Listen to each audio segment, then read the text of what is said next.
ومن أظلم ممن افترى على الله كذبا أو كذب بآياته إنه لا يفلح الظالمون ويوم نحشرهم جميعا ثم نقول للذين أشركوا أين شركاؤكم الذين كنتم تزعمون ثم لم تكن فتنتهم إلا أن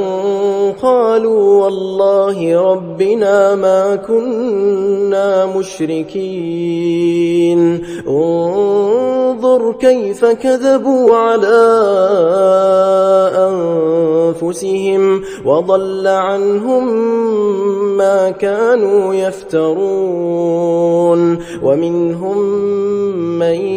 يستمع إليك وجعلنا على قلوبهم أكنة أن يفقهوه وفي آذانهم وقرا وإن يروا كل آية لا يؤمنوا بها حتى إذا جاءوك يجادلونك يقول الذين كفروا إن هذا إلا أساطير الأولين وهم ينهون عنه وينأون عنه وإن يهلكون إلا أنفسهم وما يشعرون